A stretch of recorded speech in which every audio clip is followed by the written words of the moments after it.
Good afternoon and welcome to Audiotree Live. The date is Thursday, November 3rd, and we are so pleased to have with us in the studio Wrekmeister Harmonies.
You're watching Audiotree Live, and we are live in the studio with Wrekmeister Harmonies. Thank you so much for being here, guys. So, JR, the new album is called Light Falls. It's a huge thematic tie to Primo Levi's If This Is a Man, also known as Survival in Auschwitz in the United States. I guess I'd just like to hear about how did you first come across that book, and how explicit do you see its connection being to the album? I first came across that book in a library. A library is a very interesting place to go to if you've never been. If you've got a large collection of books, they're totally free. It doesn't cost you anything. You have to give up a little information to get a card. A gas bill, maybe? Or once you get a card, you're home free. You don't have to buy a book again. I mean, I go to the library. The Conrad Sulzer library near me is under construction right now, and it's a big bummer because I go there like twice a week. And and go to the Wicker Park one now. Esther and I call it our bookstore. So, you want to go to the bookstore today? And then we go to the bookstore, and that's where I came across that Primo Levi book. And was it something you were aware of beforehand, or did you just kind of stumble across on the shelf? I think I was aware of Primo Levi. I think I read a David Remick piece on Primo Levi in the New Yorker, and that piqued my interest to find out more. So that's why I was drawn to searching out that book. Nice. And Esther, were you familiar with the book before J.R. read it? No, I wasn't. But we would have many conversations about it while he was reading it. So definitely. Well, I just want to say Esther is 1,000,000 times smarter than me. So I always, I always feel really dumb when I'm talking to Esther. Would you say that, Esther? No. Would you say that I'm really dumb? I say when I'm that talking to you? We all have our own smarts, and JR has his smarts, and I have my smarts, and together we make the perfect smart. So. What are your different intellectual strengths then? Esther can count. I'm very good at counting. But you can read, obviously, so that's good. I know how to read a little bit, not out loud though. I'd say JR is very creative and that's kind of the driving force of the band. Esther doesn't burn herself when she tries to cook something. I always burn myself. I thought you were going to say she doesn't zap herself on a microphone. That was. Can I swear? We can swear. Yeah, you can swear. Swear all you want. Yeah. That was fucked up. Yeah, viewers, for those of you, well, all of you, because none of you saw it, he got zapped by the mic while we were doing a sound check, and I was worried your beard would catch on fire or something, but yeah. That would have just really been the high. We could have just left after that. Yeah, you if can't my really beard caught on fire, there's no reason to do anything else, because that's just so gruesome. Yeah, it's pretty. It would look neat, but obviously we don't want you to be harmed or have that happen to you. I've set fire to my beard before. Really? Yeah, I was outside of a gas station in Tennessee one day. It was in March, and it was really windy, and I was pretty broke, and I just had a little stub of a cigarette. And I remember I went inside to get a grilled cheese sandwich from the woman, and she didn't like to look at me because she only gave me like 2 slices of bread and just put it in a bag. She gave me no cheese, but she charged me for a grilled cheese. That sucks. And then I went out. I was pretty bummed about that, so I went outside to try and smoke and lit my face on fire. Well, were you okay? Did you have to go to the hospital or anything? Or you're I probably should have went to the hospital, but I can't afford that. Totally. Tim, you have a pretty nice beard going on as well. Have you ever lit it on fire by accident? Nope. I've lit my hair on fire before on accident. For real? What happened? Or if you care to share? Lighting up a cigarette, and then just. So I guess we're seeing where this is going, right? Don't smoke. Yeah, don't smoke. You said. Have you guys Dana? Have you ever had any accidents involving hair? Oh yeah. Involving hair. Anything specific? Well, hair and fire? Yeah. Okay. Well, we can open it up. Expand the interview if you want to talk about non-fire related hair. There's always the bad hair day, which you can. Yeah, I've lit my hair on fire with a candle, lighter. Was it while you were smoking, like lighting a cigarette with a candle? No. Which we no, it was in a bar, and I was somebody tapped on my shoulder, and they said, "Hey, you're on fire," and I looked, and I had this jacket that looked like it was. I was on a date once, and a girl leaned over to talk to me at the table, and her hair caught on fire, and the date was going terribly, and her hair caught on fire, and that was the end of the date. That's your out. It was the end. That was the end. Yeah, it was the out. I was just like. Where do we go from here, kind of thing? It was, yeah. I feel like that maybe could improve a date in a way. Like, say, you really helped her out with it, and then maybe it opens up a connection between you guys, and it leads to a second date. It was doomed to failure. Yeah, and some of them are. What about you, Martin? Have you ever had any accidents like that? No, never happened. Never. Yeah, we have the two very safe members of the band over here.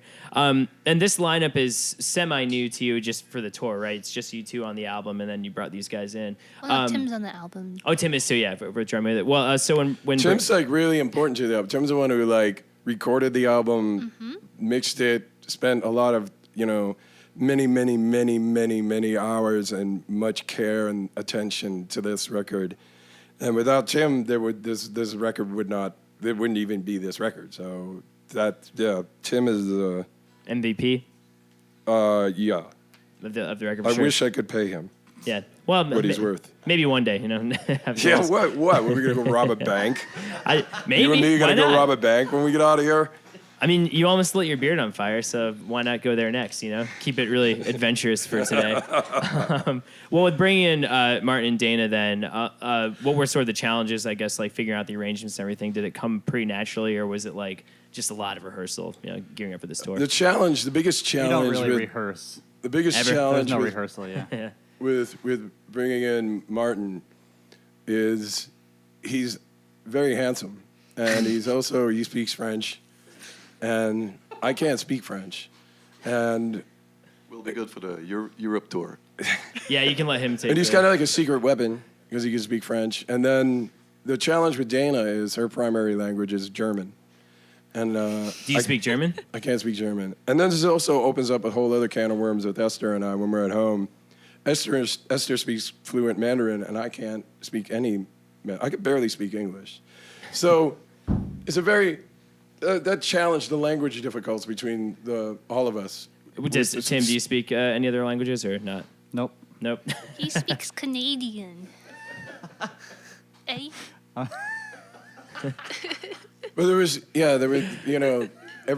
Dana's in New York, Martin and Tim are in Montreal, Esther and I live out in the hills of Oregon, so. Where the Goonies was filmed, I heard, apparently. Yes. Yeah, And Kindergarten Cop and Free Willy. Oh, and nice. Free Willy too. It's a good family triple feature then, I guess, yeah. Wait, Free Willy 2 or Free Willy 1? Both. Both of them? Okay, that's kind of cool then. What if you had to pick one of those movies to watch the rest of your life, like every day? The Exorcist. Yeah, me too. That's a good one, I think. What about you, Esther? Would you go with The Exorcist, or would you stick with one of the whale movies? Can you The imagine Exorcist. Can you imagine if William Friedkin directed Free Willy?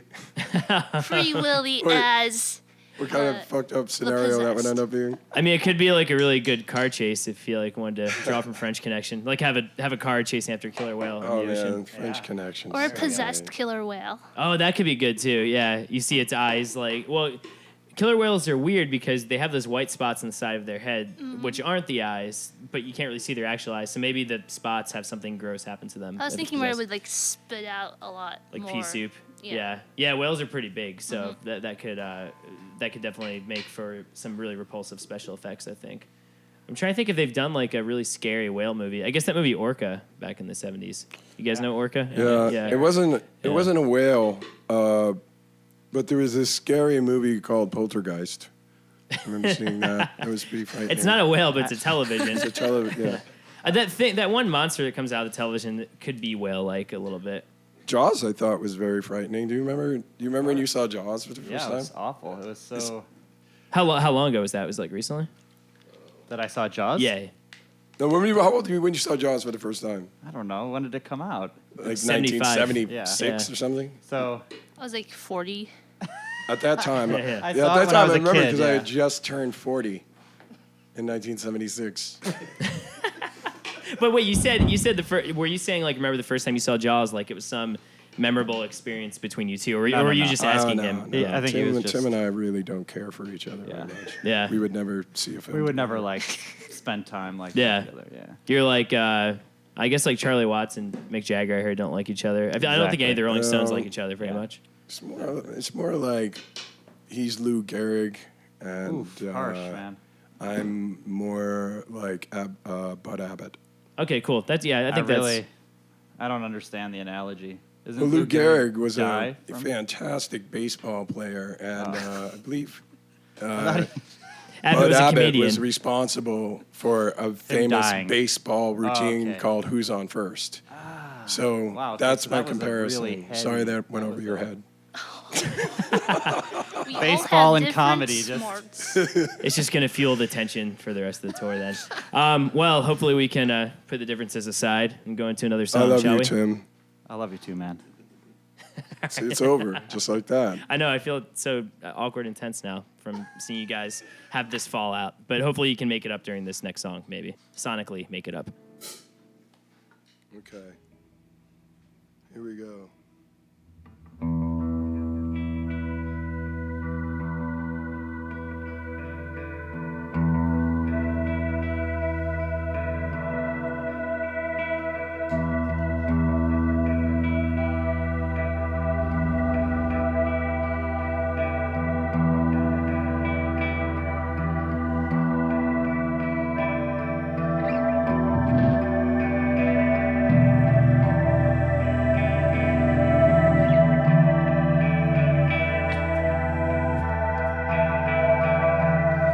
That's not gonna work. This amp is giving me the business. Hold on.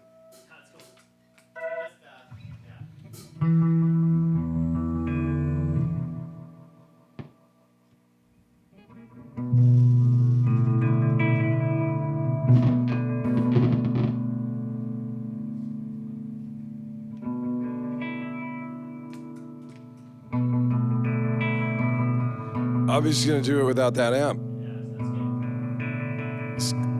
That's called being a professional. You do not let technical difficulties sidetrack you.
Well, I guess that's it.